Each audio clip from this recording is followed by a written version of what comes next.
welcome to Red Femmes. Thanks, George. This is episode 3 of Red Femmes. Red as in well-read, femme as in feminist. When are we going to stop saying that? Maybe episode 10? Yeah. That's good. So you want to tell us what today's show is about? Contraception. The good, the bad, the impossible.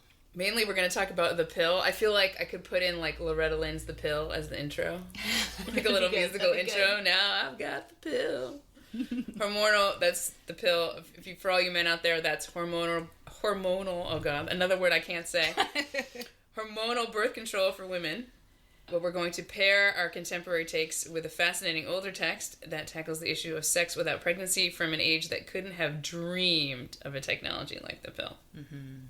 But first things first, let's do our Q&A. So today's questions: what did you grow up believing about motherhood, and what has changed? Well, I'll let you go first since you're the mother. Okay.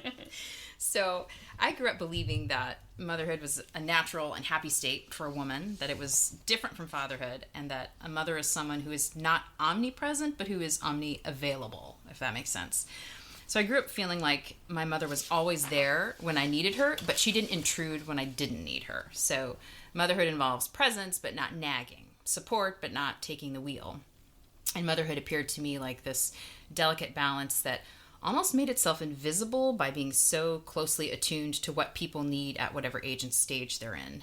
I saw motherhood as this facilitative care that made home life a happy place to be in, full of play and books and home-cooked meals and music and nature and jokes and coziness and family traditions, which we had a lot of. And my mother never drew attention to herself, but she always kept things running smoothly. It was this comforting mix of gentleness and stability. Where are you in the birth order in your family? I'm a middle child. Oh, so is my mother. Oh, really? The middle children are the black sheep.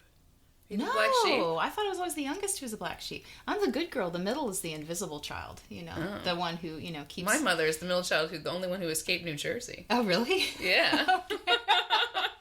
We should do an episode about birth order. We should. Well, the vast majority of what I learned about motherhood was caught and not taught. So I have 4 kids, and I just naturally did what my mom did. It was a really delightful experience when my kids were babies and toddlers. I would just hear myself talking to them and singing to them and playing with them and go, oh, that's my mom's voice. Like sometimes literally the exact same words or jokes, but the tone, the playful tone, I would hear her coming out of my mouth. I would see her in my playful interactions with them. And I could recall from the depths of my memory all these lullabies that she sang to put me to sleep. I had them all memorized, even though I hadn't sung them in decades. I just started the first verse, and then the whole thing would come after that. And so I felt this automatic generational connection to my mother, and I loved that. And it gave me confidence when my kids were small that I was doing the right thing. So I think that's the beauty of mirror neurons, like working as they should. But what changed in my perception of motherhood really happened as my kids got older. They're all between 10 and 15 now. And my kids just don't need me in the same way or to the same degree that they used to. And I'm finding that this season of being a mother has a lot more open space and a lot less direct care than it used to. So I'm less mommy and more consultant. And that's opened up all these questions for me that I don't know how to navigate. Like if my mother dealt with, the question, what do I do with myself when my babies are grown? I didn't know about it. What did she talk to me about that? She went back to work in the school system once we were teenagers. And she worked with disabled kids. And it seemed to be a little more of a practical thing. Like, here's a way to get, health insurance, it's something I can do, to help contribute to the family. And she was good at it and she liked it. But I didn't get the sense that it was like a dream come true or something that she, had always wanted to do. Or it was just much more practical. Like, it was a job.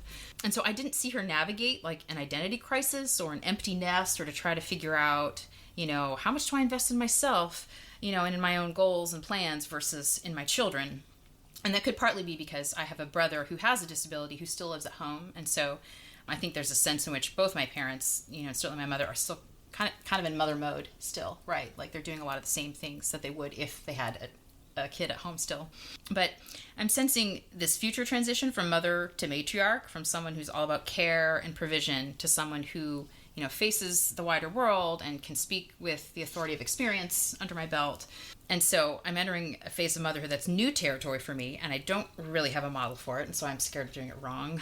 And I've known women who can't seem to say goodbye to mothering when it's time to, and that looks a little uncomfortable to me. Are you letting your kids stay in your house after they're 18, 24, 26? That's a great question. We haven't had that conversation okay, yet. You're not there yet. We don't even have anyone driving yet, so okay, we have a couple years. You have a lot of time. Yes, but it's definitely a phase shift. You know, I have to mother myself out of a job, and we're talking about human beings that used to be inside my body, and it's a big deal to make them, it's a big deal to raise them, and it's a big deal to figure out how to let them go. And so it's always this dance. It's always changing. And I think that a big part of motherhood is attunement with lots of entrances and exits. And so, like Mary Harrington says, when a baby is born, a mother is born. But then, what happens to the mother when the baby's grown? Like, what's a grown-up mother? I'm still a mother, but mother of infant is not the same thing as mother of adult children or teenagers. But there's no other word. It's still the word mother. So what is that going to look like? I don't know, but I'll find out the next 8 years. But how about you? Well, I'm an only child. My experience of motherhood is only being mothered and not watching my mother anyone else, really. And I was never one of those kids who knew she wanted kids when she was young. My cousin was like that. I think my mother was like that. And I think those things exist separately from social expectations. I think there's just an internal sense that, women know. Yeah. Or girls know. Maybe they're wrong, but that feeling exists. Yeah. There's this particular friend I'm thinking of in graduate school who swore that she didn't want to get married and she definitely didn't want to have any kids, and she got married, she had a kid. Yeah. It was almost like saying that she doesn't want it is this one who's signaling that she wants it. Yeah. Yeah. And the woman doth protest too much. Yeah. But I'm not really surprised that I remained, as we might say, child-free. My mother was home from me from birth to about 3. She lied that I was potty trained to get me into daycare. And then attempted to potty train me in one weekend. That's how you go well. And I like to joke that the best thing she did for me was something I don't remember. So it's because my memories are more of her as a career person. She was 27 when I was born. She went back to law school when I was 5. And so she's a bit unusual. She's a little bit older. She already had a career. She had a master's in social work and she'd done that. And she had a young child. But she's still young enough. I mean, she would have been in her early 30s even when she finished. Mid-30s, I guess, that, she had a long career in law. I mean, she did, 30-odd years in law. So, that's awesome. But my conscious, because I don't remember the birth stuff, the baby stuff. I always knew my mother as a career woman. I've been reflecting lately on how different women's lives are depending on the age when they have children. I don't even think the difference is whether you have children or not. I think the bigger difference is when. Oh. Because you and I are around the same age. I think I might be a few years older. But despite the fact that you have 4 kids, all of them are, as you just explained, past the stage of what I call, oh, that's right, you can't go out, you have kids. Yeah. Yeah, there's a clear line there. There is a clear line there. Which is not to say that, parenting responsibilities end, but they clearly change as your children become more autonomous, more responsible in their own right. So I have friends that are younger than you who are still in that phase of they have to basically negotiate very carefully the time that they're not spending with their children because their children are young. Yeah. They started later. And so it's as if these women aren't even in my age cohort because their lives are the same. So they're close to you in age, but the stage is completely different. Yeah. I mean, it's in that world, the world of, formed by their kids and other parents. And I mean, these are women who are still in touch with, women that they had their, birth group with or mother's group with or, it's still very fresh. And that is a world unto itself in some ways. It is, I think, a definite divide between, I think there's more of a divide there than there is between women like you and me. I have no children and you have older children. And it's just, there's, I don't know, it sinks more in that availability way. And I'm totally glad that people who wanted kids have been able to exercise the better late than never option. But it makes me very skeptical about this emphasis on career formation before childbearing. I don't think it's a particularly woman-friendly attitude. And I think it's contributed massively to the increase in the number of childless women. And I've watched videos and stuff some of which I've shared with you that hypothesize that a lot of these women end up that way accidentally. Yeah. They wanted to have children, but they waited too long, or they couldn't find or persuade a suitable partner. There are lots of reasons. I think a lot of people think that one of the reasons that family formation is being delayed is economic reasons, and it's harder to buy a house, for example. So it's not as easy as it was. Not that it was easy, but it's less easy than it was for our parents or grandparents. But I still think that we need to combat this notion that a woman who starts a family in her 20s is like permanently opting out of professional like success. She'll never make it back in. Or she'll get in the first place. Yeah. And I think actually I'm more and more beginning to believe that the opposite is true. I think it's better to do that in your 20s than your 30s. I mean, I did graduate school in my 20s, and I still managed to reformulate a career from nothing in my 30s in a totally different field. I think that the bias that we feel, and that's not to say that certain disciplines don't promote this bias, and academia is one of them. It's a special one. But the general workforce doesn't really, I don't think, care. I often talk about Nancy Pelosi. I think she has 5 kids, or had 5, and she was Catholic. She got married young, had these kids, and she started her career in politics after they were grown. So like teenagers, out of the house. I mean, especially if you think that at that time, a kid would really emancipate at 18, and that was the end. Like, they were living on their own, they were earning their own money. Yeah. She starts her career in her 40s. She's second in line to the presidency at, like, what is she, 80 or whatever, when she was Speaker of the House? Yeah. So, gerontocracy sucks, but her example still proves that, we should stop saying the question is, can you have kids and have a big badass career? We should say, you can, but it matters when you have them. Yeah. Like, when should I have kids so you can also have a big badass career? And I'm more convinced that the answer to that is start young. Yeah. And I'm wondering, why do we assume that someone who has kids in her mid-20s won't have a shot at something awesome when she's 45? Because like I was saying, you and I are positioned potentially similarly in that we're both free. I have no kids. You have 4, growing kids. Yes. Like, you have the kind of availability that a childless woman has. You have more availability than someone, say, that's right. My age or your age, who's parenting a child under 5. That's right. Or under 10. Absolutely. So, if anything, I think it's an advantage to have teenagers at 40 rather than toddlers, is what I'm trying to say. I think women are being tricked into thinking that they will miss the boat. And when I hear these stories about companies, offering coverage for egg freezing and IVF, as if they are helping women achieve their goals, I'm too skeptical of that. I think they're just trying to get all they can out of younger, cheaper employees. I think it's a ruse. I'm with you on that. So, to turn to the text, where do our readers find out what we're reading? On our Substack, redfems.substack.com, where you're listening to this. Generally, we'll post what we'll be reading for the next time right after we post a podcast episode. Yes, because, you don't have to do it. It's not homework. But probably our conversation will make a lot more sense if you've read what we've read. Yes. Today we're talking about 2 books. The book about the pill, and we're looking at a chapter of Mary Harrington's book, Feminism Against Progress. But first we're going to do the old text. It's called Right Marital Living by Ida C. Craddock. I think it was published, right? When did she... This is like 1890s, I think? Right. When did she commit suicide? 1902? Yeah, right around the turn of the century. Sad. Yeah. Yeah, her sad story is worth reading. So Right Marital Living is like this little pamphlet. It's not very long. It's about sex. We're going to talk about sex. It's got some funny ideas about sex, but that's sort of why I love it. I love it almost more because it's got all these bogus ideas in it. It's very kooky. It's super kooky.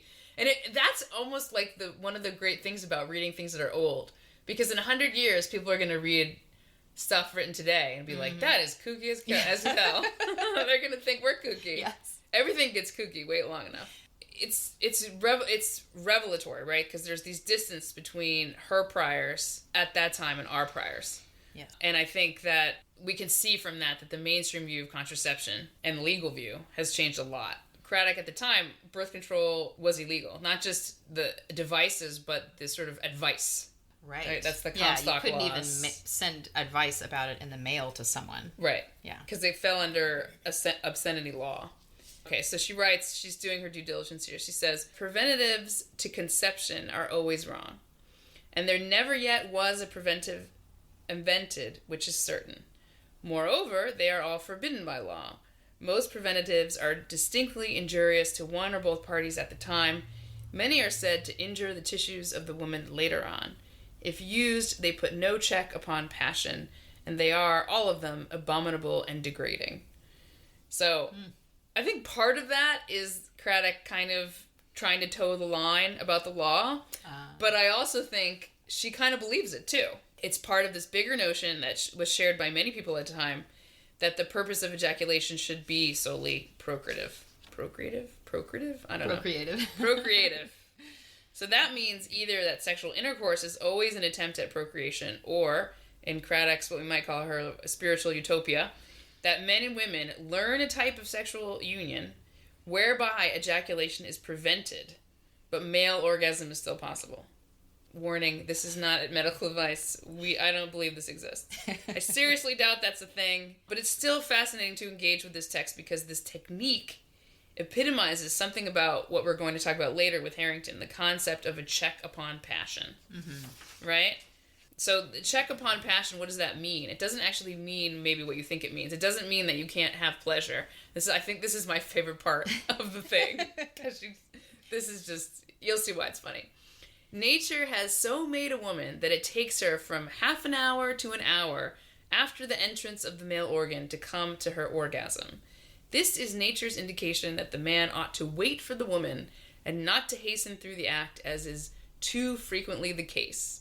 A man who gets through in from 3 to 10 minutes after entrance not only misses the most intense form of pleasure, but also fails to satisfy his wife properly. Many a case of lifelong and hopeless invalidism in a wife is traceable to the husband's habit of hasty termination of the sexual act.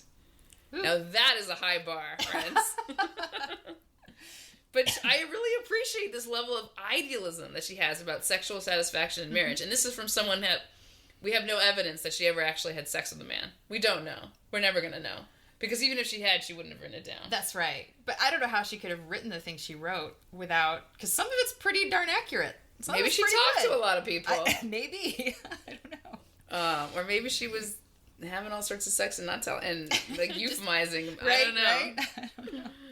It's really important to acknowledge here that it's assumed that in the main, women will not have had sexual relations before marriage, such that pregnancy prevention is understood in the context of marriage. It's more like family planning, we might say. And that this context really held largely true until the early 60s, when the pill became available to unmarried women.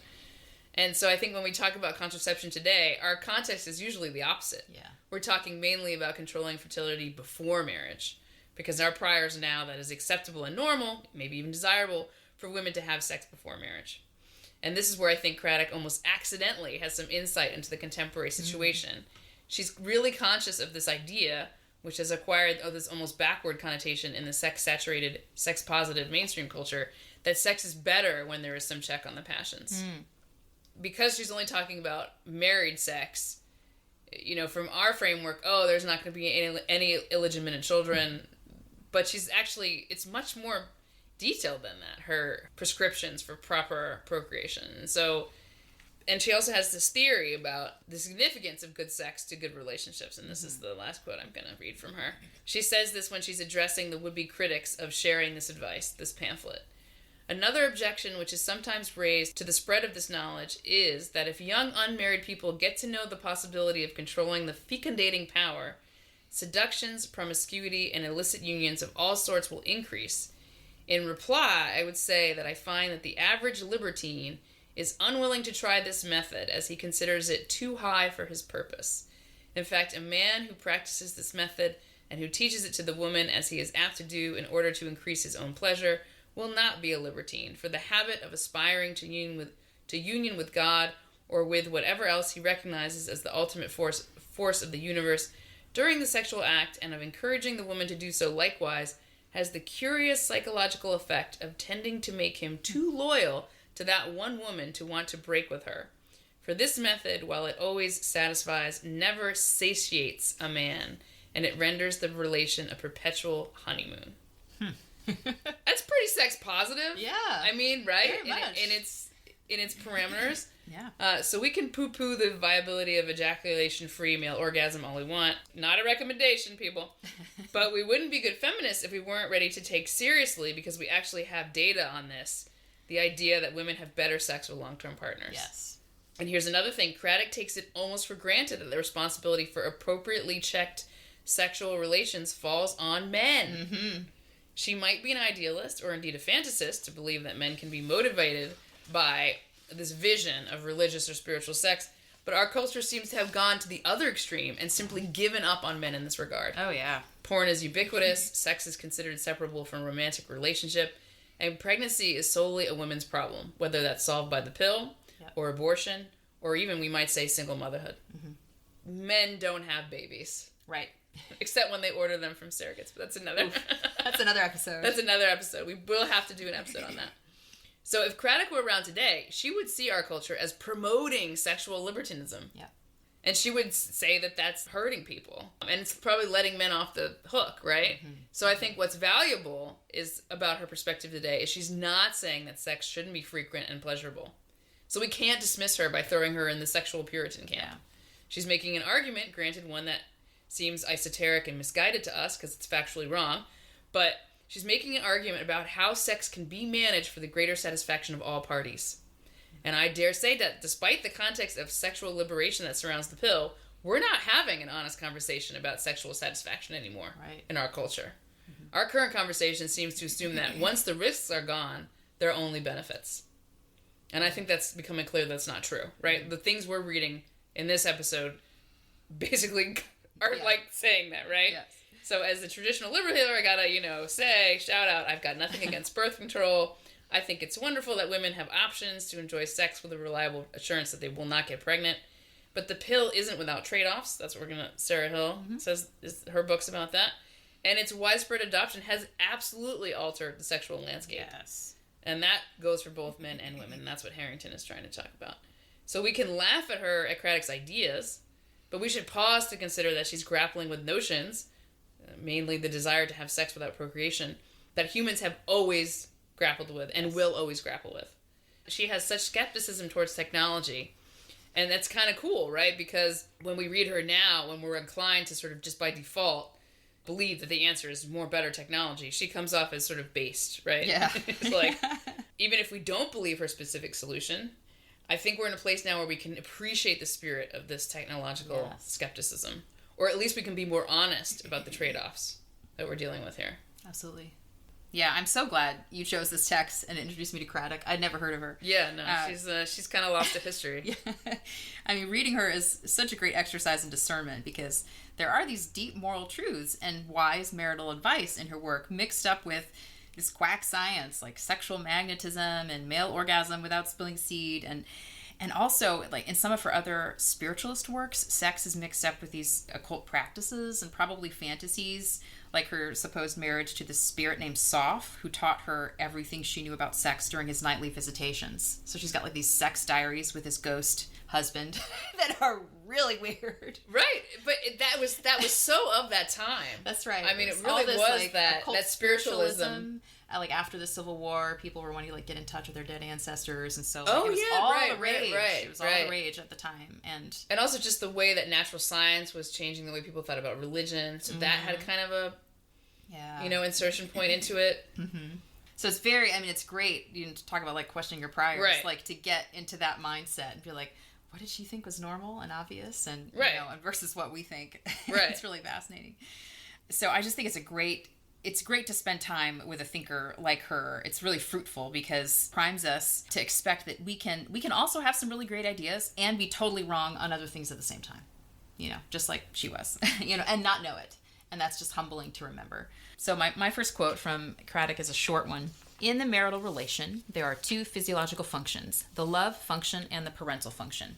These two functions are not always exercised conjointly. She wishes. That's right. That's what she says. So she starts off with this description of the dual purposes of sex, or the marital relation. So obviously sex and marriage are intertwined for her. We're going to give her that one. Mm-hmm. And interestingly, neither of them is pleasure per se. Of course, sex involves pleasure, but the purpose, the function, is love and parenthood. And she maintains that these are separable, that it's possible, even frequently desirable, for spouses to come together for the sake of love at a time when they should not have a child, especially for the woman's sake. And in emphasizing sex for the purpose of loving connection and even spiritual ecstasy, while at the same time denouncing all forms of contraception, she places the entire burden of preventing pregnancy on men's sexual self-control by not ejaculating. And she elevates the significance of the wife's pleasure and very explicitly teaches men how to be good to their wives, how to take time and how to treat them right. It just fascinates me that Craddock was hounded and imprisoned at various points in her life for mailing, quote-unquote, obscene literature to married couples. And yet today, her most basic advice on what I would call sexual courtesy, or how can men avoid being selfish jerks in the bedroom, is chapter 1 in any Christian book on sex and marriage. And I've read plenty. I know. That is just, probably a serious misunderstanding between the religious and the non-religious. Like, Craddock's position on sensitivity to wives' bodies and needs is now totally assumed by both Catholics and Protestants as morally upright. Like, that's how it should be. I'm not saying that they got it from her. I mean, most people don't know anything about her. But on these points, they certainly agree. I mean, so talk about priors. Like, what is obvious to us now was obscene to many people in the late 1800s. Well, I think it comes out, like, she got it from the longer, I think she might have gotten it from the longer religious tradition.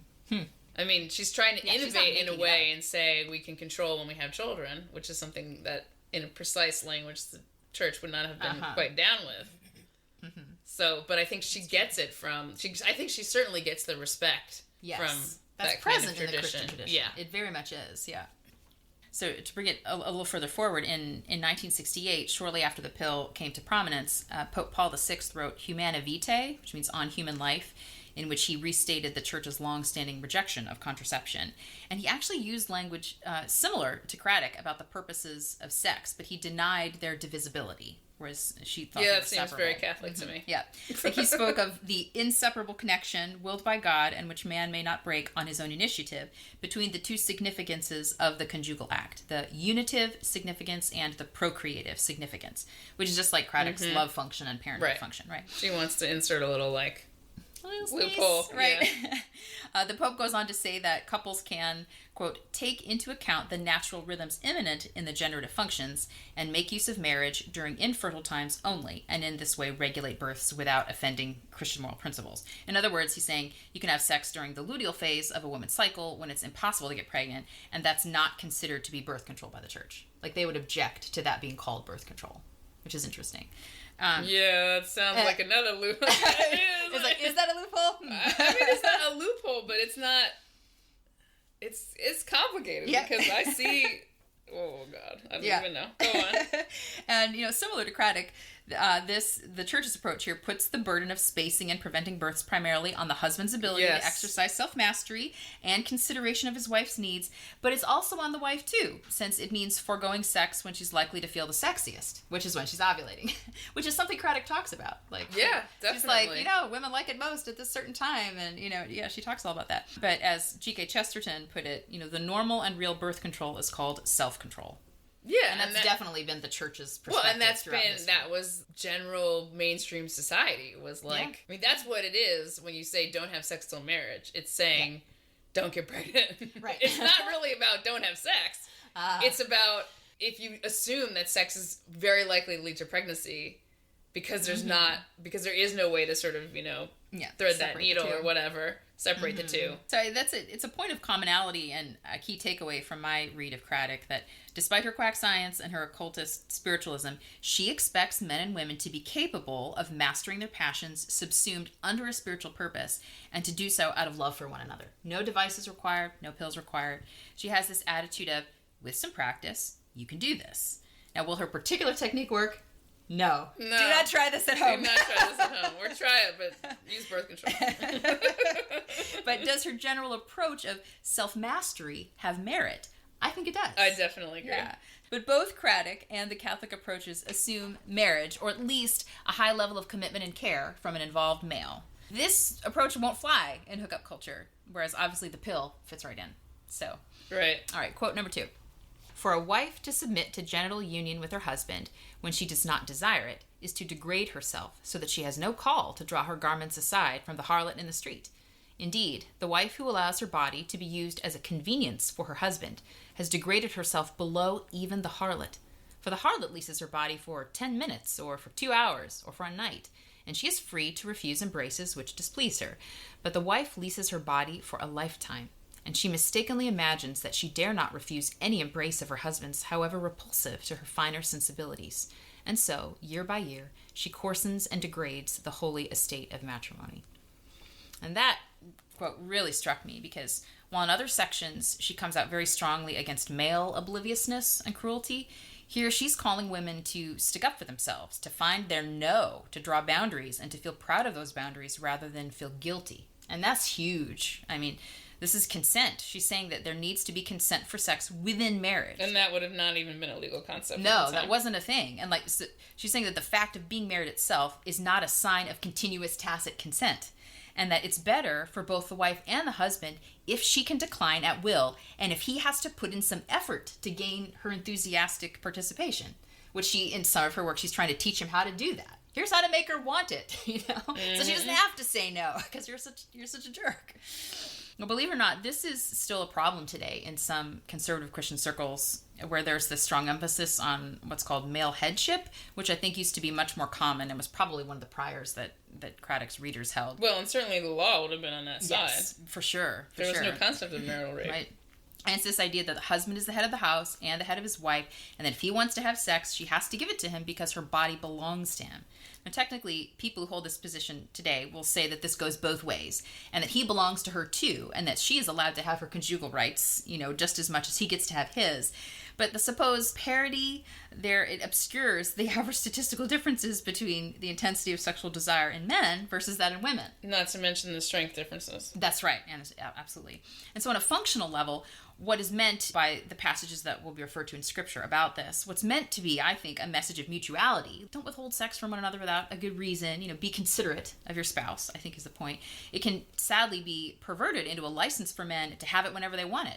And I've heard plenty of women in Christian circles today say that they struggle with guilt over saying not tonight, or that there are men who think not tonight, honey, is a form of disrespect or withholding, and will draw on that scripture verse to be like, oh, you're not supposed to say no, and it becomes this pressure. And so I found myself just cheering Craddock on at this section because she's trying to make the women take responsibility for their own capacity to consent. She's saying you can say yes or no, but don't say yes when you mean no or you're degrading your marriage. And while that may sound a little harsh, we need to remember that Craddock is also trying to teach men how to make love to their wives so the women will want it. And she's got this joint message of courtesy on the part of men and true consent on the part of women. And while I think that this message has really stuck with us culturally as a principle within marriage and is certainly the ideal. Next page. Within the kind of Christianity I grew up in, I think it's been largely rejected within our porn-saturated premarital hookup culture, which is becoming increasingly violent and non-consensual, or at least consent isn't a sufficient framework for making sex good for women. All right, quote 3. It is sometimes objected that it is unwise to spread among married people the knowledge which is set forth in the foregoing pages, as they would straightway cease to beget children, and so the human race would die out. This objection shows how little the differences in the mental attitude of men and women toward the marriage relation are understood. The average woman longs with all the intensity of her nature to have a child or children by the man whom she loves at some time in her life, but it is for her to choose the fitting time. A woman who is made pregnant against her will naturally resents the outrage. And I think Craddock is right again that if people learn a technique of sexual self-mastery and are taught how to be genuinely loving to one another in bed, that's not going to make them stop having kids.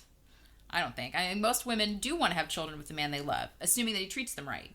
And while it's not universal or mandatory, I think it's certainly natural to want to have children. And growing in self-control out of love for another, growing in virtue, won't remove this natural desire for children. And this shows that whatever it is that Craddock is proposing, it's not the same thing as, say, the pill or other contraceptives. Because the data shows that when women's bodies are viewed as being default infertile, then the birth rate does indeed go down for a variety of reasons, which we'll get to in the work of Hill and Harrington. So it isn't the cultivating of what Craddock calls the love function that ruins the parenthood function. I think it's the elevation of sterile pleasure, of low-cost, low-commitment sex. That's what ruins the parenthood function and lowers the birth rate. So, and speaking from a more conservative perspective here, I think there's a real difference between a committed married couple using contraception to space out or limit children according to their means, which can be very good for women, and which was Dr. Hill's experience, and then people using contraception before or outside of marriage in the pursuit of sterile pleasure. That use of contraception ends up being bad for women in the long run because of the way it undermines what I've called sexual courtesy on the part of men. All right, the pill creates a milieu in which unmarried men can be cads while avoiding the stigma for it, and in which unmarried women say yes to sex not out of a desire for intimacy, but to avoid being perceived as rude or a prude. And that's a bad deal for women. And so I think the nature of what contraception is, of what it's doing, changes based on its context. Delaying or spacing children in a marriage is not the same action or intention as promiscuity without consequences. So when talking about contraception, whether it's good for women or not, we have to specify the context. I think it's one of those situations where in any given encounter, you could argue that contraception is useful, but in the sort of broad range of what that means when you have, at scale, women always taking away that risk of pregnancy or the interest in pregnancy. At scale, it changes something. Yes. Which is interesting because this is often phrased in terms of like an individual rights thing. And at that level, I'm like totally comfortable with that. But then look, what's the broad impact of all these individuals exercising those rights? That's the harder question to look at. Very tricky. Okay, so speaking of, shall we say, consequences at scale, we now turn to This Is Your Brain on Birth Control by Sarah Hill. So this book kind of blew my mind. I really genuinely wish that had been general knowledge when I started taking hormonal birth control. Probably I don't honestly have a very good memory, but probably pretty early in my teens. Yeah. It's a much more complicated decision than just, I won't get pregnant if I take this. But that's really how I thought about it. And it's probably not, without a broader shift, it's not going to sway a lot of young women. Or should we say their mothers. In a culture where it really is taken for granted that sex without the context of marriage and the consequence of pregnancy is a right, R-I-G-H-T. Yeah. And maybe even a right, R-I-T-E, of passage. I mean, I certainly grew up in a milieu where the idea of waiting until marriage would have been dismissed as a fringe and very religious idea. That's fascinating to me. Right? That's so different. All right? I'm the fringe. Well, yeah, right? And I never believed, and I still don't, to be perfectly honest, that there's something special about virginity. I mean, I didn't grow up in the era of sex work is work and don't kink shame. And I think it's wrong to think of these things as opposites, because I just think they're both kind of cul-de-sacs where discussion goes to sort of die, and it's not very helpful. That's a great point. But I do think that first sexual activity is a milestone in a person's life and should be carefully considered. But I think more often than not, the context in which female purity is emphasized are misogynist ones. Not to say that the porn context is not a misogynist one, also a misogynist one, but that was still to come, the pornification. I only saw the extreme religious people as being anti-woman and the rest of us being totally normal. I didn't see, that was the framework, to be totally honest about my priors. So even if you start from a sexist natural place, it doesn't tell you what you should aim for. It doesn't help you figure out what it means for you. So it was super clear when I grew up was getting pregnant was an unacceptable outcome because it was viewed not just as the derailing of an assumed educational trajectory, but also the kind of failure of taking responsibility. So the idea that pregnancy at a young age and outside of marriage is a kind of failure, a misfortune. Like, I understand now that that's a very, very class-based notion. But that was the class milieu in which I grew up. I had a good friend later in life who got pregnant at 16, had her son at 17. Her family was Catholic. So that framework, where there's no sex ed and no consideration of abortion, it's just such a different paradigm. One that I had basically zero exposure to as a younger woman.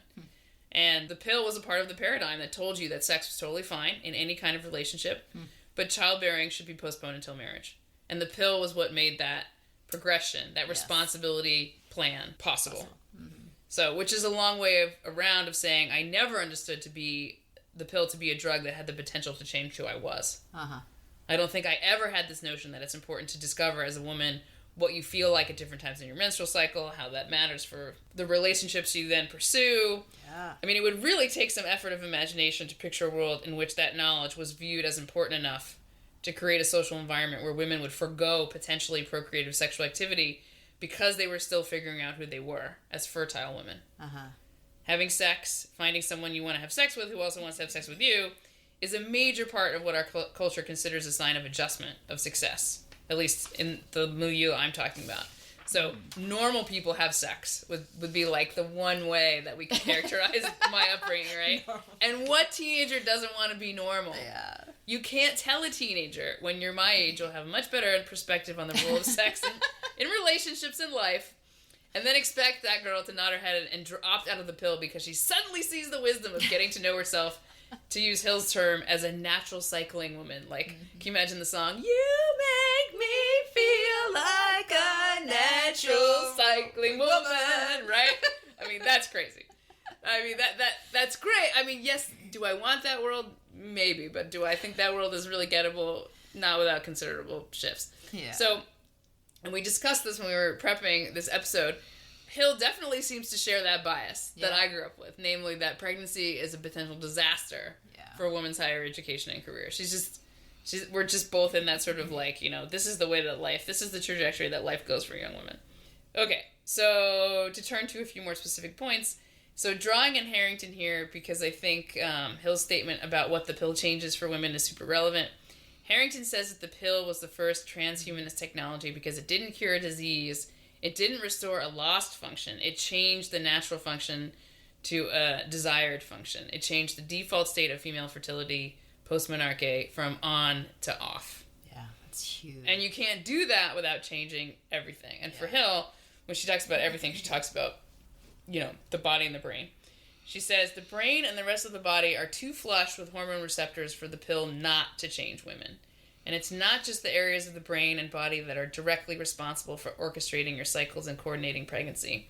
We're talking about areas of the brain that are responsible for things like emotional processing, social interactions, attention, learning, memory, facial recognition, self-control, eating behavior, and language processing. And so basically what she's saying, to use a really graduate school term here, is the pill becomes an agent of self-fashioning. I like it because it describes this idea that we're aware that we can change ourselves, and that's usually viewed as a good thing, right? So it captures that awareness, which is important. And she uses this language that's really revelatory in that way. She discusses, when she's discussing the sexiness boost that some research links to being off the pill, Hill says, this information is worth knowing when it comes to the pill. You can use it to help make you into the version of yourself that you most want to be.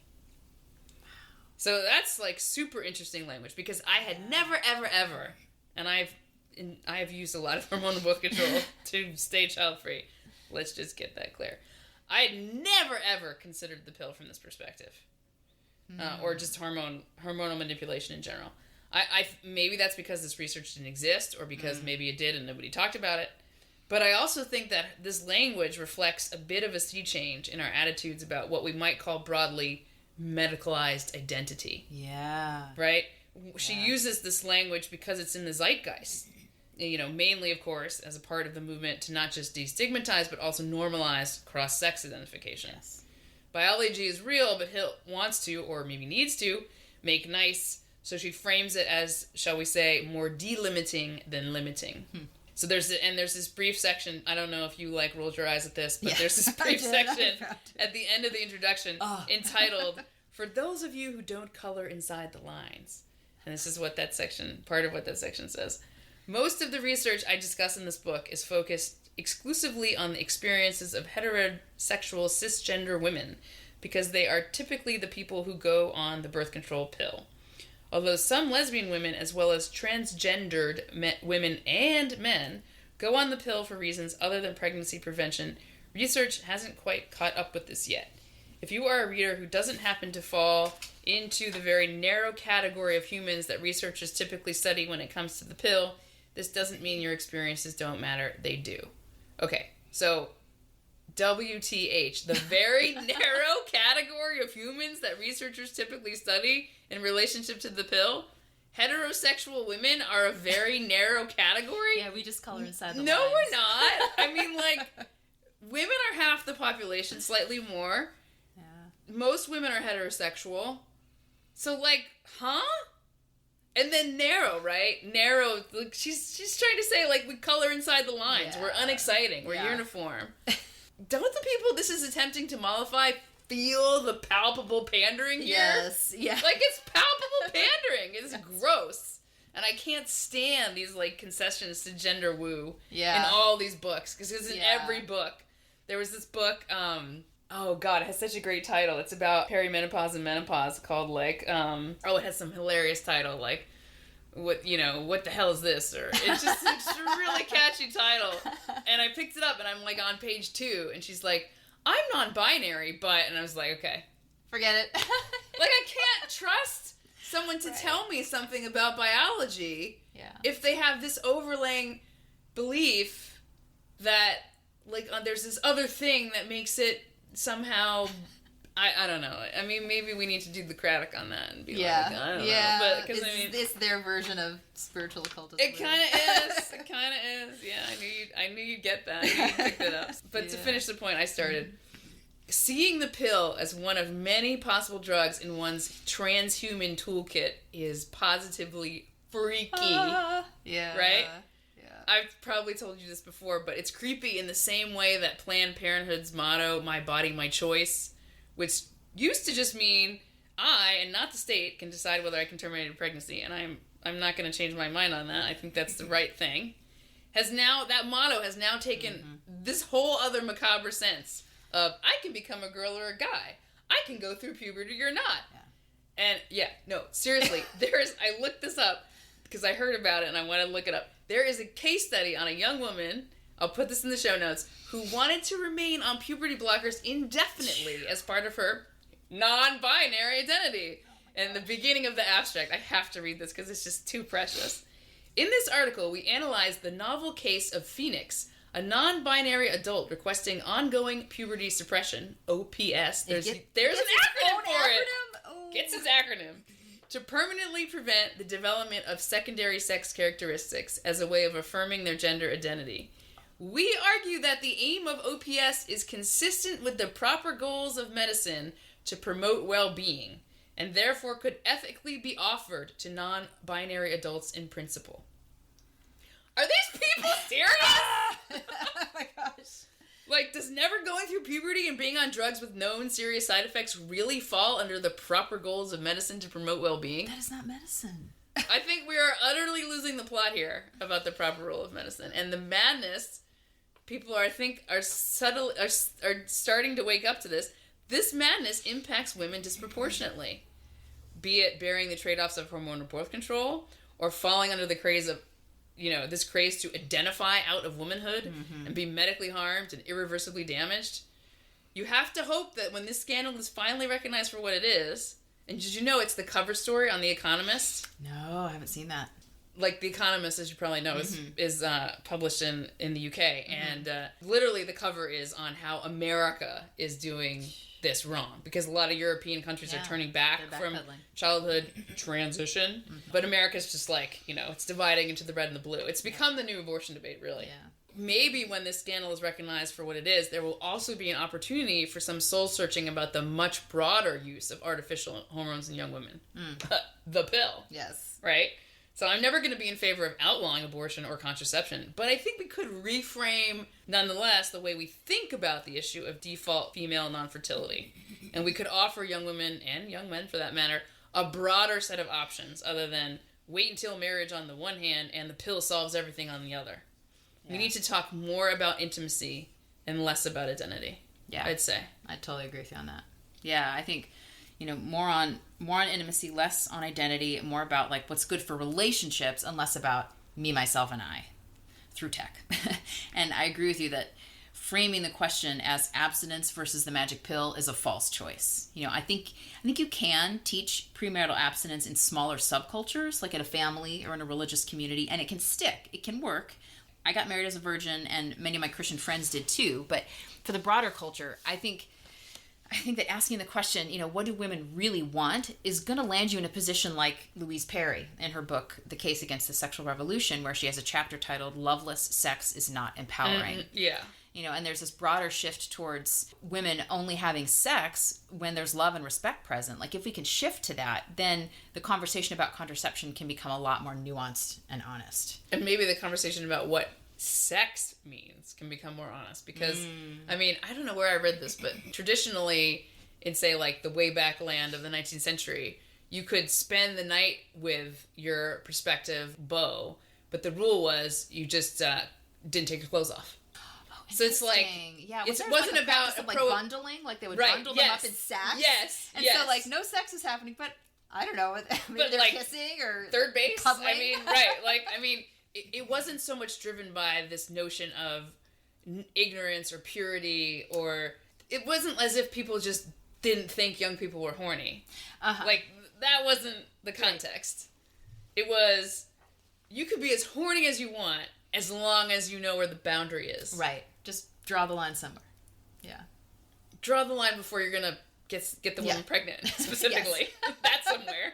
Well, that's definitely, like, I mean, I went to a Christian college, and that was always the conversation, was like, how far are you allowed to go with your boyfriend or girlfriend? Right. Like, and, you know, and people would, you know, go to the professor's office and ask the teacher, like, how far am I allowed to go? You know, and so, yeah, I mean, but it was this awareness of, like, there is a boundary line, and we don't want to break it, and yet, but it was always, like, pushing, mm-hmm. how about this, can I go this far? Can I go that? You know? And maybe it's going to be different for different people.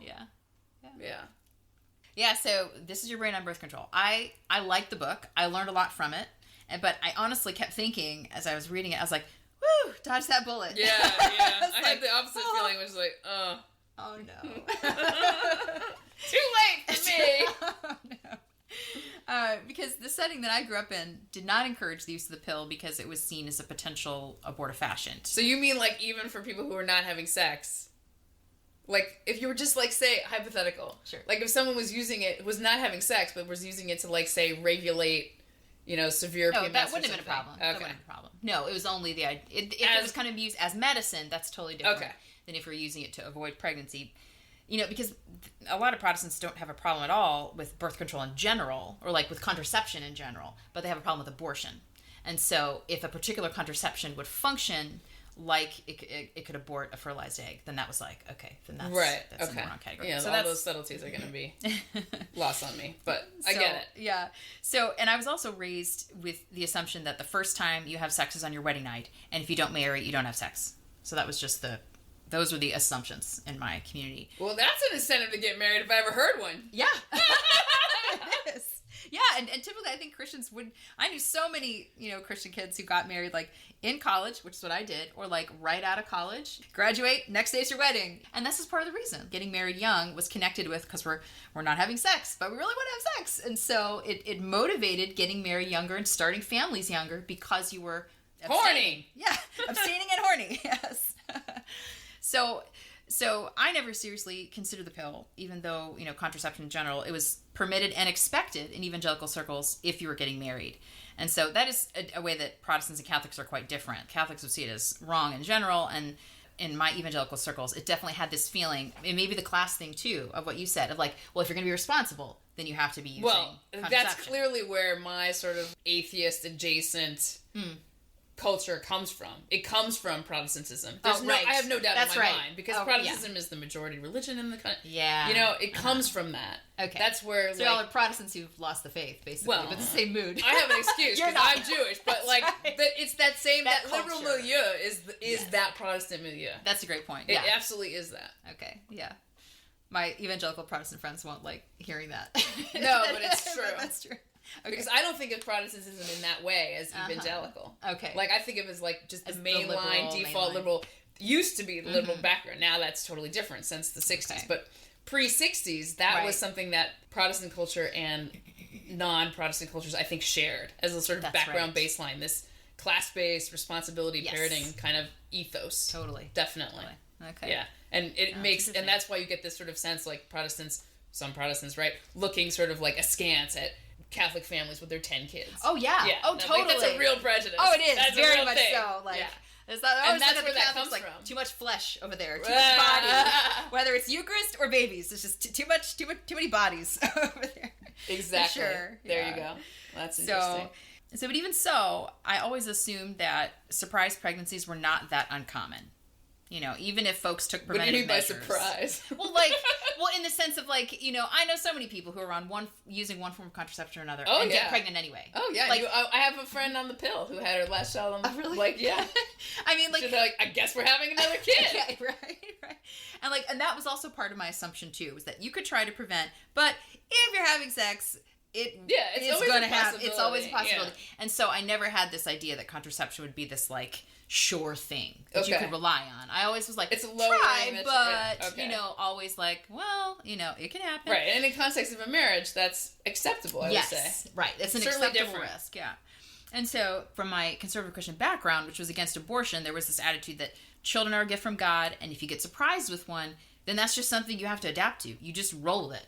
That's what love does. You make room to, welcome the stranger, whether he or she, shows up cold and dirty on your doorstep or warm and tiny in your womb. Hospitality to the stranger. That's the frame in which pregnancy is viewed. And so that's the background that I brought to reading Hill's book. So the quote I'm going to give from her. Women's fertility is a cruel and uncaring force. It generally peaks in our early 20s, when most of us still don't have a clue what we're doing and feel like we have no business bringing life into the world, and falls off a cliff right around the time when we finally have our shit together at 35. And this can be a tricky thing to have to navigate in a world where the age of first marriage keeps getting pushed back. For the first time in history, there are now more women in their 30s having babies than there are women in their 20s or younger having babies. This is remarkable and worth pausing to think about.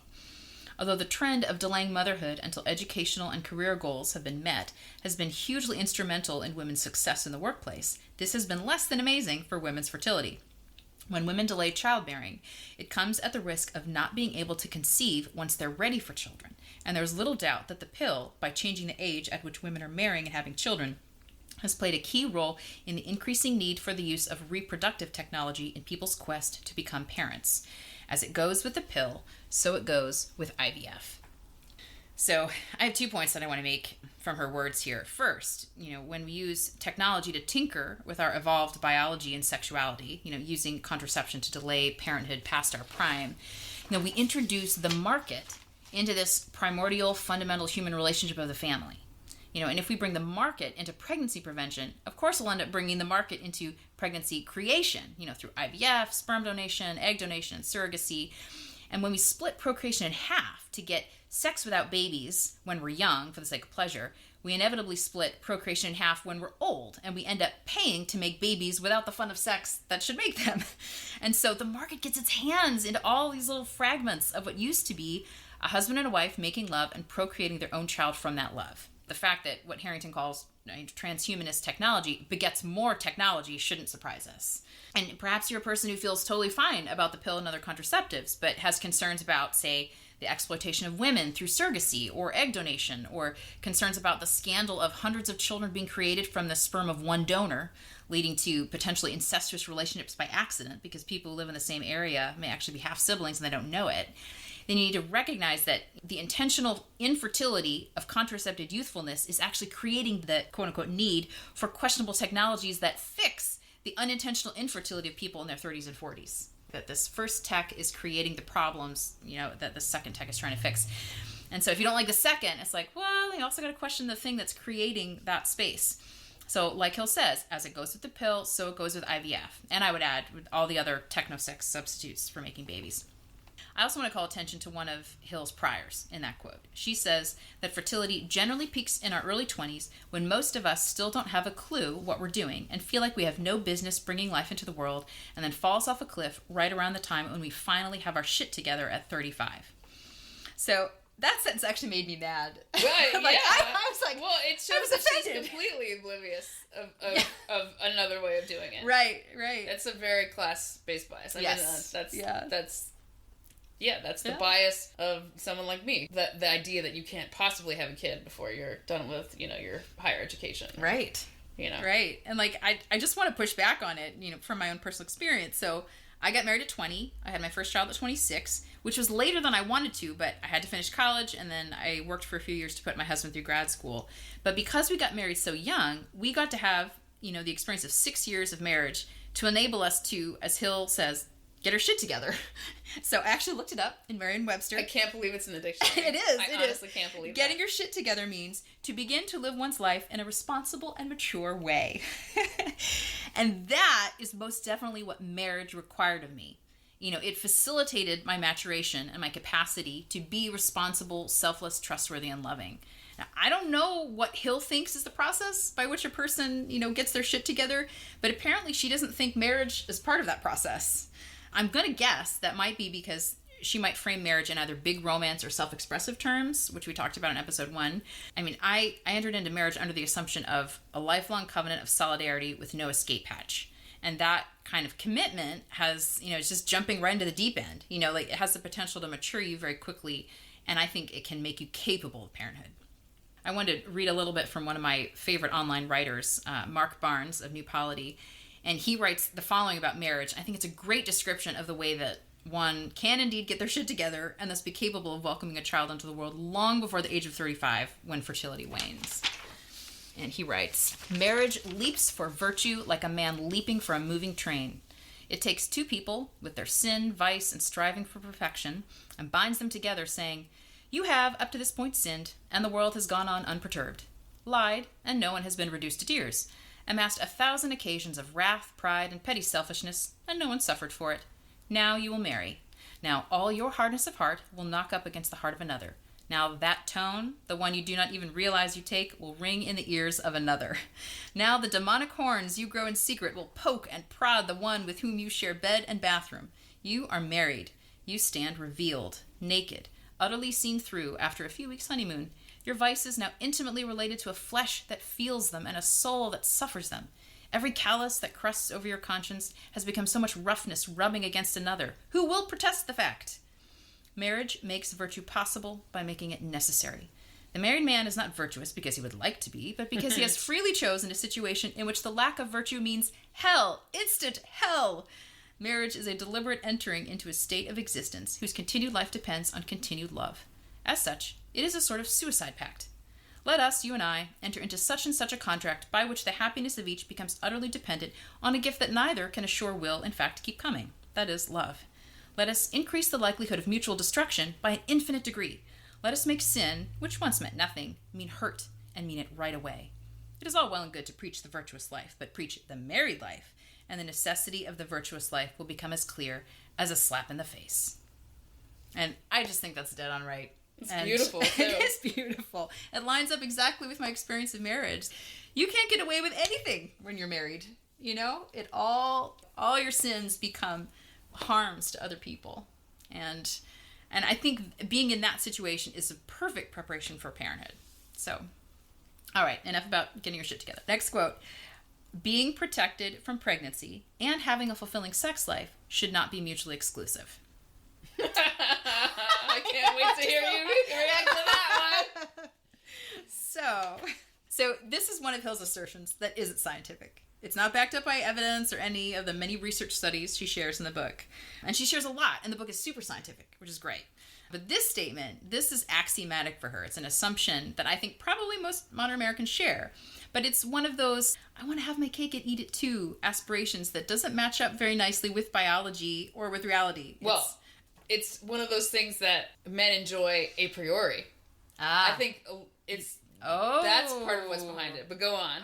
You're right. A man can say that. It's an equalizing thing, right? Yes. I think that's where a lot of the rub is. Men and women can and should be interchangeable. Or women can and should have the same experience things. That's like men. Like a man can literally, he permanently avoids pregnancy risk a priori. Yeah. Oh man, thank you for saying that. That's so right. So Hill's saying that you should be able to have all the fulfilling sex you want without fear of pregnancy. In other words, the universe should allow you to have sex without consequences. And I just want to say, says who? Says feminism. That's right. Why do you think you get to have that? Like, who promised that to you? Liberal feminists. That just sounds like straight up a marketing slogan to me. It is marketing. I mean, it's wishful thinking. Yeah, and it's contraceptive propaganda. I like that. It's like it's framed almost as a right, but it's a right that requires technology. And who's providing the technology? Who gets paid? Who benefits from that? Exactly. Right? Like much of Hill's book. So much of her book is really fantastic. It's very carefully written. It's both technical and informative and even funny at times. I didn't like the funny, but that's just me. I didn't mind it. But it did feel a little bit like throwing a bone. Like, she could have been more serious and it would have been fine. But I recommend people read it. Especially if you've been on the pill. Yes, for sure. But even with all of that knowledge that she's got and like all the cautions that she provides about the trade-offs of being on the pill, she's working from this unexamined assumption that being protected from pregnancy and having a fulfilling sex life should not be mutually exclusive. And this prior of hers makes children, especially surprise babies, into a disaster that may not only ruin your sex life, but ruin your life in general. And I don't buy that. I think that life is full of surprises, and very little of life is actually under our control. And so approaching sex as if it were either a right or something that we could manage through technology is so hubristic. I think sex and procreation are very powerful and fundamentally mysterious, and they both require an attitude of humility on our part. And I think most cultures up until now viewed sex and procreation as something sacred that required taboos and stigmas and special rituals and protections. And I'm not saying that we have to go back to all of that, but some sense of the sacred is called for here. And I think that technology and market forces are at root opposed to the sacred. Yeah, the sacred cannot be monetized. No. Yeah, and so the more we try to control sex and procreation through market-driven technology, rather than, say, by developing proper self-control and reverence, the more we desacralize sex and harm a key aspect of our humanness. So the conversation about contraception should not just be solely about side effects and science, although that's important. It's also philosophical. It's about our human nature. And I think that everyone should examine their priors about human nature and about sex and just notice what, for you, goes without saying. Definitely. And then say it out loud to yourself and see whether or not it sounds like it's too good to be true. That's the test. Like, does it sound like marketing? Because you may be unconsciously believing a slogan, from somewhere, who knows where, that actually hurts you and that lines someone else's pocket. And it's worth knowing if you have some of those things tucked away. So for sure. That was super interesting. It really is one of those things that it's a given of liberal feminism. It's seen as a logical extension, right? If a woman can do any job a man can do, and a man never gets pregnant, that means there's this sort of and maybe it's a kind of sophistry. I think at rock bottom it is, but if we have this idea that women have been made unequal to men because of their procreative capacities, well then the key to liberation is to make it impossible for a woman to get pregnant without willing it. Obviously, if you do not have sex, you cannot get pregnant. Sorry, Virgin Mary. But leaving her aside, it's the exception that proves the rule, yes. I might say. Or should we say the conception that proves the rule? Nice. Oh, okay. We understand preconditions, but the actual conditions of how procreation relates to sex is beyond our control. And technology is giving us these sort of false signals about that, because you can make embryos and whatever outside the womb, but inside the context of a female body, it's the body's autonomous systems that determine whether or not pregnancy will occur. That's right. And I think that is just such a head trip. That is against this notion of a total autonomy, which is central to this idea of equality of men and women. Absolutely. It's tough because you want these things to be true. You want to think, we can have this, we can negotiate around these obstacles, but on some level you're always going to come up against the sort of, hard stop. Yeah. There's so many women who get pregnant when they don't want to, and there's so many women who want to get pregnant and can't. Well, that's the other thing of this thing that you were talking about, natural procreation, is there's a problem that the market is going to always be tempted to intervene in a place where you see people making children without any interference from any scientific aids whatsoever, and people who cannot enjoy that same luck or fortune or whatever, they're going to be sad. Yeah. And it's really hard to have a society that says, just be sad, Yeah. But this is they're not equal forces, right? Because the market is going to be like, I can help you. And that goes for anything. That goes for not just things with serious ramifications like fertility. It's like, if you have dry skin, put moisturizer on it. No one's going to be like, you shall not have moisturizer because your skin was not naturally lubricated, right? Right. So we have solutions for things. Right, exactly. Which cost So something. it's really hard to not get into that solutioning space. Right. Where you say, we're just helping infertile couples. And, in the beginning, right? It was just, I've written about this, but it was just, being against, when there's IVF, it's like, we're just helping already married heterosexual people have babies that they would have had they're trying to have, right? And, so. Yeah. It's a messy space. It is a messy space. Shall we say. All right, so to move on to Mary Harrington's chapter that was, I think it's been shortened. Yeah, so we're going to quote from an article by Mary Harrington. It's taken from a chapter in her book. I've listened to the whole audiobook, Feminism Against Progress, and it is so whip smart. She's so fun. It's very I insightful. can listen to her read the phone book. Yeah. She's just got that, like... Yeah, she has this great British accent. She doesn't pull any punches. I highly recommend everyone get her book when it comes out. But this article, Make Sex Wild Again, she's making what looks to me like a natural law case for reconnecting sex and procreation in practice and in the social imaginary. And while she ends up in a place that many religious conservatives would recognize as their position, she's not getting there by means of religious tradition or scripture or anything like that. Her own experiences brought her to this position. And that is really interesting. Oh, yeah. I find that really fascinating. All right, so first quote. We must heal our polluted, erotic ecologies by rewilding sex. In the field of conservation, rewilding refers to practices such as reintroducing apex predators or reducing intervention in a landscape, such that complex ecologies are able to reemerge and find equilibrium again. In one famous example, reintroducing wolves to Yellowstone National Park in the United States resulted via a complex chain of interspecies interactions in a river changing course. Applying a similar mindset to our sexual ecologies means a similar willingness to make space for dangerous elements of the natural order. Specifically, we need to recognize that risk-free heterosexual sex can only be had at the cost of reproduction, and eliminating that biological purpose takes much of the dark, dangerous, and profoundly intimate joy out of sex. This is so good. I just love Harrington's concept of rewilding sex by rejecting the pill, and I think it maps onto what I was saying earlier about being skeptical of our controlling technologies and of the need for an attitude towards sex that recognizes its sacredness. Because I think there's a really deep connection between the idea of the sacred and the dangerous, or the sacred and the wild, the sacred and risk. You know, both convey a sense that whatever you're dealing with is bigger than you, it's beyond you, and it requires a humility and a carefulness of approach. You can't just get your hands all the way around this thing and like own it and control it and manage it and take it to bits, and sell parts of it. Rather, you are a small part of this greater whole that has some kind of claim on you. You're a part of an ecology. You're a biological creature in nature, and you don't always get to call the shots. You are your body, like Hill says, and your body has a nature, and therefore your sexual relationships also have a nature, and this involves danger, risk, surprise, joy, and usually babies. Well, yeah, I mean, we wouldn't be here. If that didn't function, we wouldn't exist. I mean, it's necessary. That's right, yeah.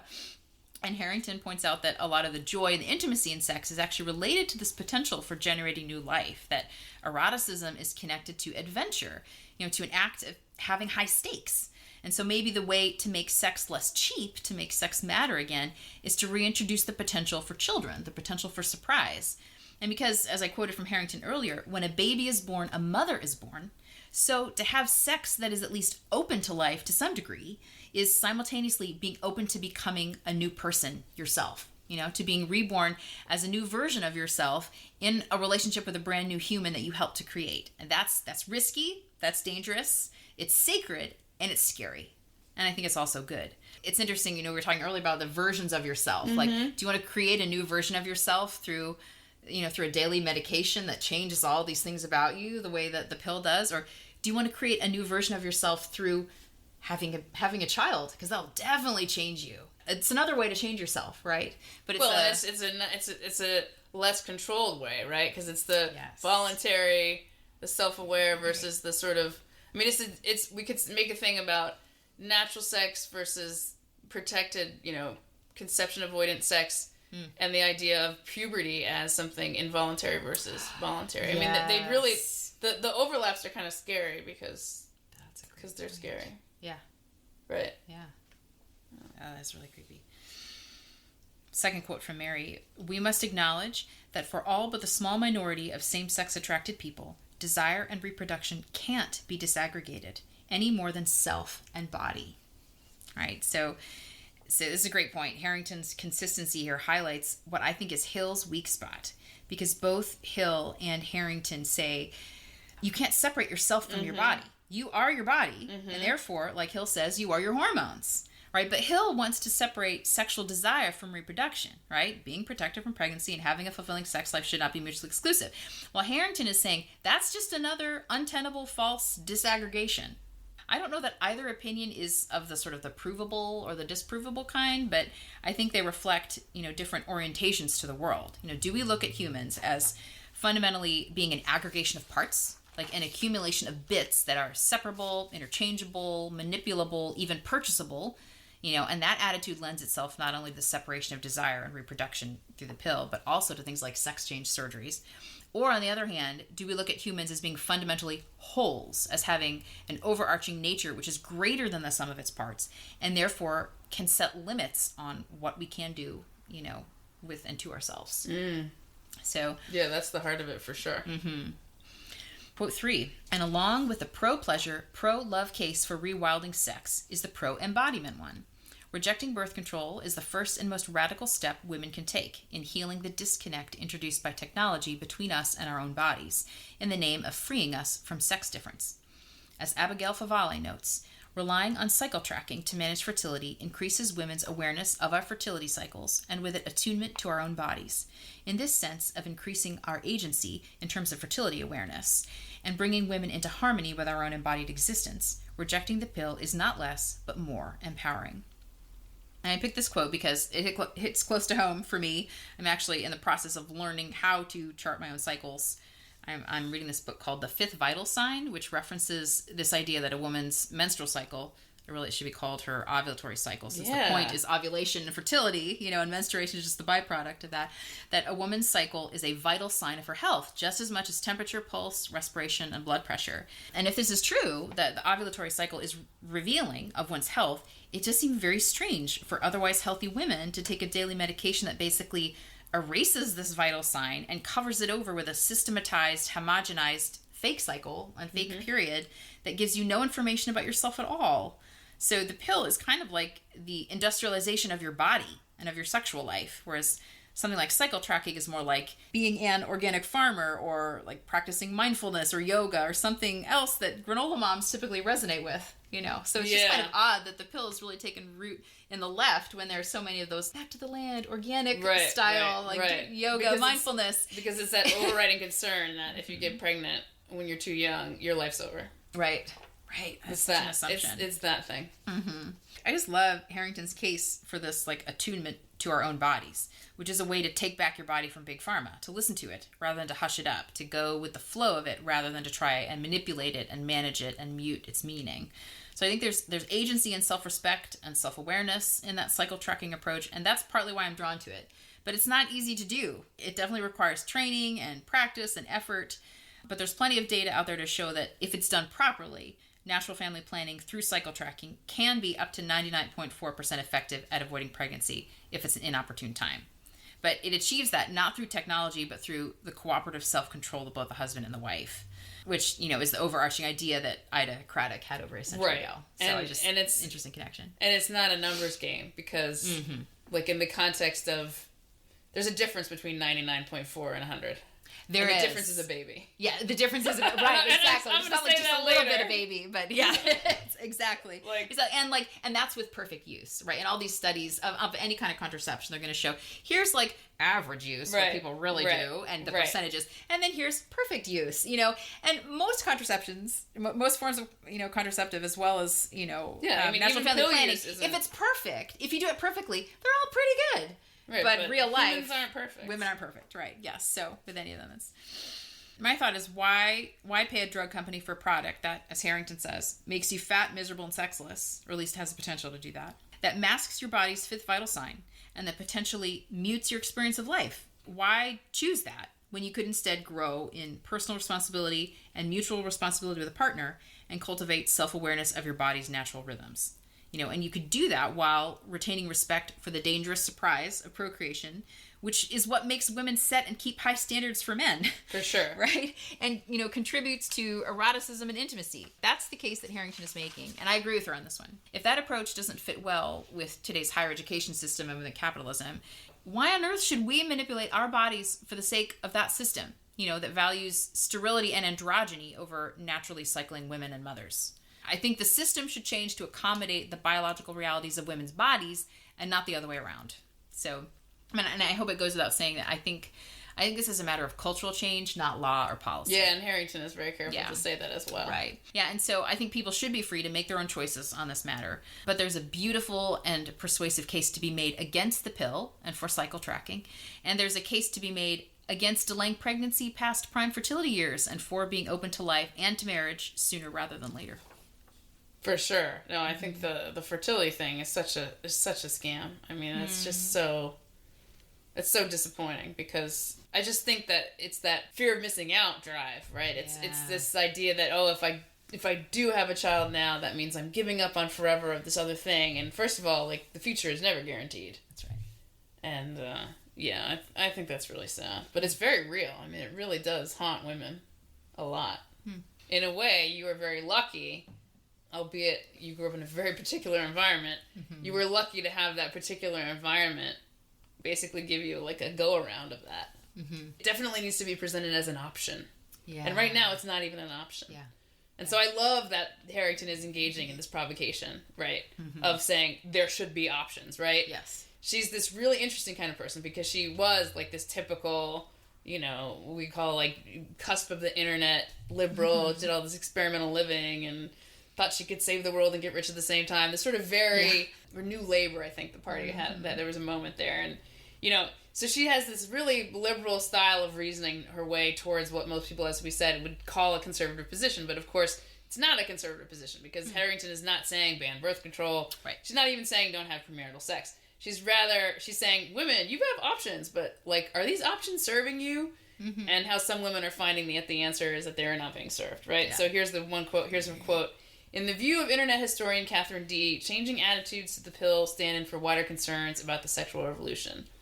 Many young women from across the political spectrum, she argues, internalize the contemporary liberated approach to sex, but have, as D puts it, come to feel they were duped. Increasingly, such women are blaming hormonal birth control for a slew of side effects. They're looking for alternatives, too. Videos with the natural birth control hashtag on TikTok have been viewed more than 30 million times. Wow. So this interrogation, this question, it's good. But if this trend is going to go anywhere, we need to understand that, well, I think what Harrington is talking about is not ultimately about exchanging the pill for another technology that eliminates risk, because there isn't one. Right. And it's really irresponsible to say, you know, you can achieve the same guarantee about preventing pregnancy with cycle tracking. Don't worry. Yeah. And I've listened to some feminists very cavalierly say, oh, you can only get pregnant like 3 days a month. Don't worry. You know, it's easy. And that's not great. Because, that's not fair. Yeah. Because it's not technically false, but I just think that percentage risk is the absolutely wrong way to approach this. Yeah. Because humans suck at understanding how risk compounds. Yes. With exposure. So the risk of any individual exposure, any individual, like, sex encounter, we might say, but with enough 1% chances multiplied together... Right, over the course of a lifetime. Over a course of even a year. Yeah. Your chance is now 100%. That's a baby. That's a pregnancy. That's right. Boom! Yeah. Right? And so whether you can consider abortion an option or not, and in a post-Roe world... I mean, this thing about, like, banning the abortion pill, which was approved 20-some-odd years ago, I mean, it's crazy time. So you can't even... How Harrington talks about how birth control, you know, ratcheted up the need for abortion as a backstop. Yeah. So, like, it goes this way, too. If women go off the pill, they're going to possibly need abortion as a backstop even more, right? So you can't even have... If they don't change their behavior. Well, if they don't want to... If they think, I want to be a naturally liking woman, I want to have sex, but I don't want to be pregnant right now... you know, like, it adds up to, like, I mean, because we're not assuming, because Harrington isn't taking the position that women are all going to turn pro-life. Right. She's not taking that position. So she's saying, you know, be more careful, but more careful isn't necessarily enough because accidents happen. Yep. So I just feel like I need to say pregnancy prevention is not the same as trying out a new makeup regime. Yeah. So, God help any woman who is taking her birth control advice from TikTok. Oh, yeah, That's just not great. No, it just makes me very skeptical because I think really this is about something much deeper than the method of birth control. She's questioning the priors behind the need to switch off the fertility of young women. Yeah. And these priors are twofold, I think. One is about when to get pregnant, and the other one is about who to get pregnant by. So the when issue has always existed, and on the whole, I'd say this is where birth control has provided some real benefits for very young women who, for whatever reason, become sexually active. So I'm personally never going to advocate for abstinence education over birth control provision if the latter allows girls to, say, graduate high school without having a child. Yeah. Like, there's this county in Texas where they do abstinence only, and they have, like, the highest rate in the nation of not just teen pregnancy, but, like, teenagers having their second child while they're still teenagers. Oh, no. It's like... Oh, that's terrible. Yeah, right? I mean, this is, like, there's just no contest there for me. I don't have your religious priors about sex and abortion, but I do have the priors of my class upbringing. And unwed teenage pregnancy, or even wed teenage pregnancy, I don't really see it as bestowing any distinct advantages. It's not stigma. Like, I don't want to stigmatize those young women who have babies very young, but it's like data. It's like, what are the outcomes long term for someone who has a child when they're not ready? Yeah. They don't tend to be particularly grand. Right. For especially poor women. Yeah, and most teenagers are not ready. I don't think you have to wait till you're 35. No, I think there's got to be but something also between 16 is not good either. 50, yeah, exactly. There's so many years between 15 That's and 35. right. And I don't know, 22 to 27? Yes. Is that decent? Exactly. Right. So it's not about stigma. Right. But anyway, I don't think... I needed to get that out of the way as a caveat, because I just don't think it's like a panacea to take all the women off birth control. But I don't think that's Harrington's audience. Harrington's audience is not poor Hispanic Catholics in Texas who are given no sex education. Her audience is women in college and beyond who spend their 20s, their peak fertility, orienting their mental lives around career and their sex lives around pleasure without pregnancy risk. Yeah. So Harrington isn't saying that planning parenthood or sexual pleasure are not good aims in themselves. She's for both of those. But she's asking women to connect the dots on whether risk-free sex is actually conducive to those goals, right? Either is it conducive to well-timed parenthood, is it conducive to good sex? And she's saying it's not good for either, right? For in de-risking sex, this technology has made it ubiquitous, and in the process, stripped desire of anticipation, excitement, and mystery, emptied it of eroticism. In its place, we're offered an increasingly coarse, commodified, and grotesque landscape of all-you-can-eat lust. Ugh. And young women are starting to realize that they are at a significant disadvantage when it comes to the way that lust is manipulated in our culture. It's like literally deployed, right? It's like lust as a service, right? Porn is the rule now, not the exception.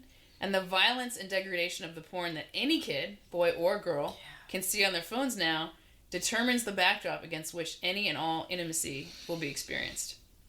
So I have what we might characterize as liberal attitudes about sex. I came of age in, I guess we would say, like, the 90s. So I shudder to imagine what it would be like to be young in this day and age. And there has always been a very big gap between younger and older women, right? They hate us because they will become us, as Kelly J. Keane says. But that gap is now even bigger because of the increase in explicit sexuality in mainstream culture. Liberal women are simply told that casual sex is pleasurable, and that it is part of their political priors to be pro-sex. It's a control issue, right? The same people who don't, this is the read from that side of the camp, right? The same people who want to outlaw abortion don't want you having casual sex. And I agree that the state has no business deciding what reproductive behaviors are moral.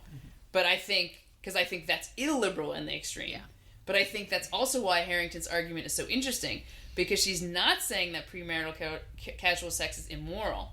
She's simply saying that it's at cross purposes for what many of the women engaging in it actually ultimately want. And that they're engaging in it because they've been sold a bill of goods that is the righteous stance. We've politicized these sexual priors. You have to be pro-sex or else you're an evil conservative who doesn't believe in reproductive rights. Right. That's fascinating. And that's bad news, right? And so Harrington says, we reactionary feminists must reject the totalitarian sexual industrial complex. We can reclaim our sexual cycles, our capacity for eroticism, our attunement to our own bodies, and our right to refuse exploitative, loveless, and degrading approaches. And in refusing this degraded parody of our most intimate embodied experiences, we can open ourselves to better ones. So that's great. This is an admirable vision to the extent that it doesn't revert to purity-based obsessions of women, but it also pushes back against this mindless, sex-positive, no downsides feminism. Right. So yeah, let's look at, more frankly, at trade-offs of the pill, but the sea change we need has to come from the broader cultures. This is not just yeah, we need to expose not just the harms of this technology, but the harms of the ideology that makes it so necessary, right? Yeah. So this is a good story to illustrate that. Mm-hmm. You might remember in Loudoun County, there was this scandal about a year or so ago about a young man, a student, who had sex with another student, age 14, in the female restroom of the school. And she reported him for rape because she had not consented, which is, that's all fine as it goes. Mm-hmm. But this crime got all wrapped up in the trans debate because the young man was like some version of gender fluid and he wore a skirt or whatever.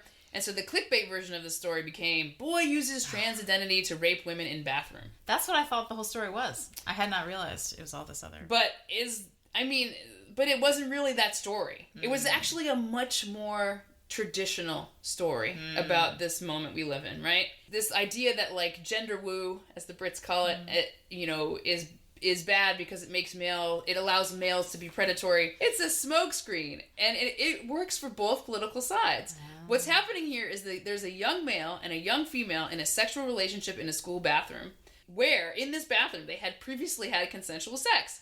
And that's the missing story. In what frigging world is sex in a school restroom appropriate or desirable behavior? Yeah. Where is the pleasure there? So the right sees gender woo-based predation, and the left sees the letter of the law, she didn't consent, lock him away. Mm-hmm. Right? And no one seems to be able to muster the middle-of-the-road critique, which is like, why don't we want better sex for young people? Yeah. Like bundling. Like, couldn't we just have a sleepover where they just leave their clothes on? And they're just all happy and cuddly. Like parentally supervised sleepovers. Isn't that better? Yes. I mean, consent is the bottom floor here. Where is the outrage about the fact that sex in a school bathroom with a boy who clearly doesn't respect you?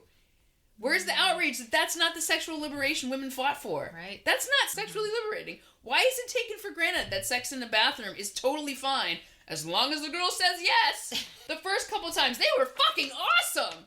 But the third time when he just doesn't take no for an answer, crime. Mm-hmm. I mean, and the reason there's no outrage about it is because our culture is now saturated with these fictions, and porn is just one of them. Have you ever watched, like, Euphoria or Industry? Or, like, there's all these, like, modern streaming shows that, like, glorify this kind of, what I would call, I think we can only honestly call them anti-intimate sex. Ugh.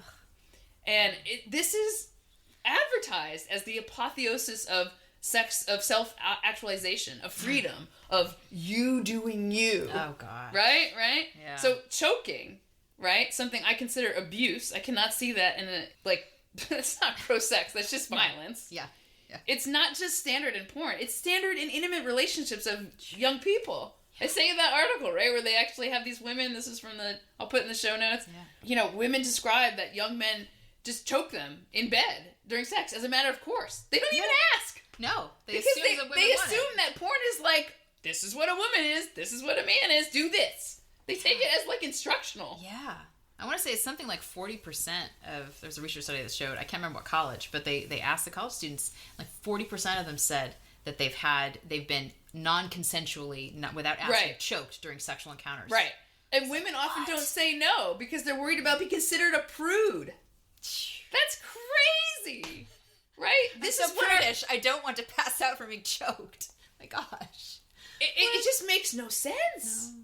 But in the culture of those priors, where there literally is, you can do no wrong. There is no bottom to this race to the bottom. There's no point too low. Yeah. No limits. It's just consent. Just freedom. Oh, God. I mean, it's like, I can't even put there's like hardly any words to describe what a kind of disconnect being liberal about sex, which I consider myself liberal about sex. I just can't even capture very effectively the space that I'm in and the space that is now being claimed as what it means to be liberal about sex. They have nothing in common. Wow. I mean, this is why I constantly sound like a freaking conservative now. Because the liberal position is occupied by, like, oh, God, I can't have the guy thinking because literally in their minds they're thinking, oh, if I'm a prude, if I can't do the things that he's used to in porn, he's just going to go find someone else. So this isn't a discussion about the pill in that sense. This is much broader. Yeah. It's much broader. And, to bring it back to Craddock, it's about men. We have to teach these boys that, that porn is not good. Yeah. Not because, like, having erotic fantasies or watching erotic content isn't good. It's the specifics of it. It's the specifics of that they are learning to equate intimacy with sexual degradation and abuse. Yeah. It's that specific. So it's these priors, like the whole entire sexual liberation that I understand has nothing in common with this. We can't talk about kids having sex in the bathroom, sex work is real work, OnlyFans, like nothing. I don't even know how to characterize that difference politically. Wow. Because it's so deep. It's really helpful for me to hear that coming from a conservative perspective, to be like that you see yourself as very different from whatever this new thing is that's totally different. Because I think a lot of conservatives just see like, oh, those liberals, like just kind of lump you all into one group that you're all going off the deep end, right? But you're also saying they're going off the deep end, like you're seeing that too. Yes. And, yeah. Yes. No, it's unrecognizable. I do not recognize that kind of sexual culture. And if you think. And the difference between, like, me and my parents is that my parents don't even know this stuff is happening.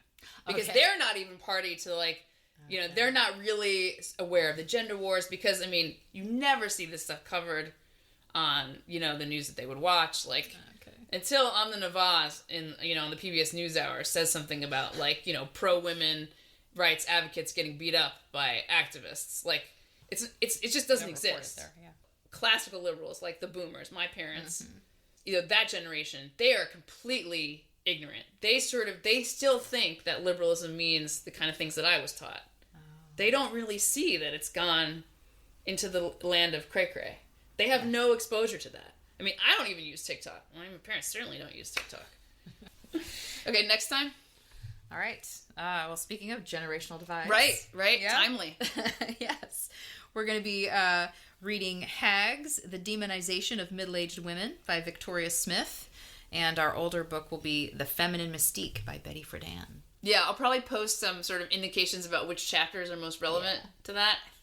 I'm rereading it now anyway. Mm-hmm. I think it's more like the early chapters. Okay. That's a wrap. Awesome. Keep reading, people. See you next time. Bye. Bye.